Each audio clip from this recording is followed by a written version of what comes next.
Филийки с джунджурейки. Така нарекоха кулинарните си изкушения мълчуганите от Обединено детско заведение Зора в Червен бряг, които в деня на отворените врати посрещаха посетителите с вкусни и оригинални сандвичи, приготвени от самите деца.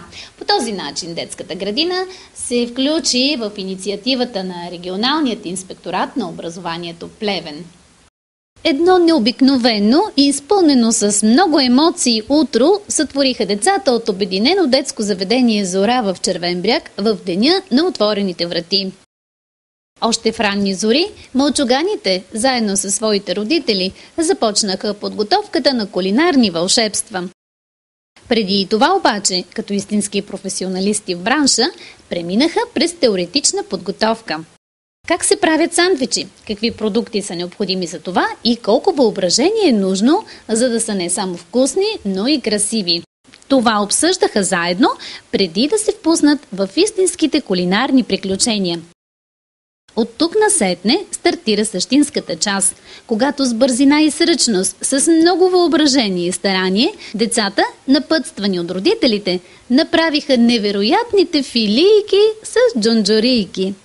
В този ден вратите на всички групи в детската градина са отворени за родители, за общественици, за всички, които са откликнали на нашата покана и които са разбрали за събитието, което се случва. В детската градина една от темите, която преобладава и е доминираща през тази година, е формиране на умения за здравословно хранене, култура на хранене, изграждане на положително отношение към самото хранене и решихме в този ден всички деца да участват в създаването на своята закуска. Днес на децата са предоставени продукти, които са подходящи за оформяне на сандвич. Продуктите са осигурени от детската градина, отговарят на българския държавен стандарт. Те имат възможност да изберат и да създадат своята идея, да я пресъздадат върху хлебната основа и така да създадат своя уникален продукт. Продукт, който ще е и закуската в днешния ден. Как се казваш ти, моето момче? Дани. Дани, кой прави сандвичите вкъщи? Аз. Вярно, всяка сутрин. Да. Я кажи сега какво мислиш да направиш? Този сандвич как ще изглежда? С домат, краставица, лутеница и масло. Ух, че вкусно ще стане. А човече ще направим ли отгоре или цветенце? Как ще изглежда? Цветенце. Цветенце ще бъде. Браво. И на кого ще дадем първият ти сандвич? Кой ще го излапа? Аз. Ти обичаш ли сандвичи? Да.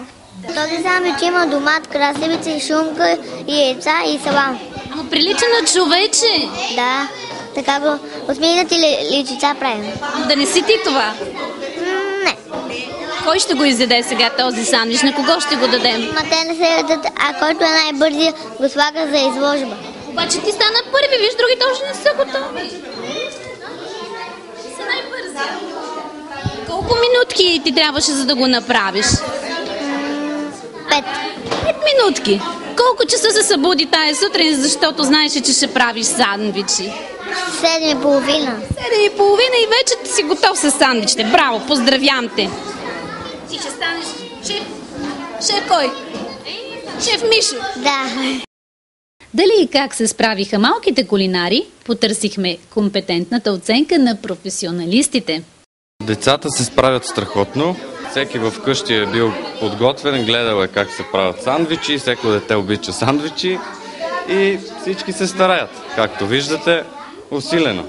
Бързо и сръчно. Точно така, бързо, сръчно, шарени сандвичи и всичко е както трябва. Сигурно открихте тук сред тях някой ваш бъдещ последовател. Ще видим, това не е сигурно. Какво е най-важно за тази професия? Най-важно е да има дисциплина, всичко да се прави както трябва, вкусно. Това е най-важно. А подправките важни ли са? Винаги, винаги. И любов. И солта на живота, както и солта в ястията, може би винаги трябва да е дозирана, така ли? Точно така, винаги дозирана, някъде повече, някъде по-малко, кой както обича.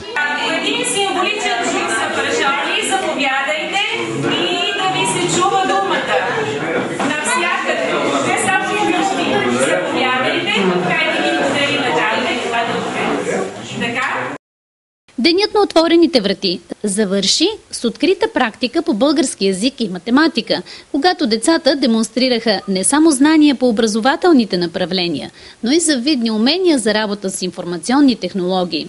Освен, че се ориентират бързо в математическата дейност и в сложния свят на думите и звуковете, те показаха и че се забавляват с интерес и умеят да използват интерактивната дъска. Бройте внимателно.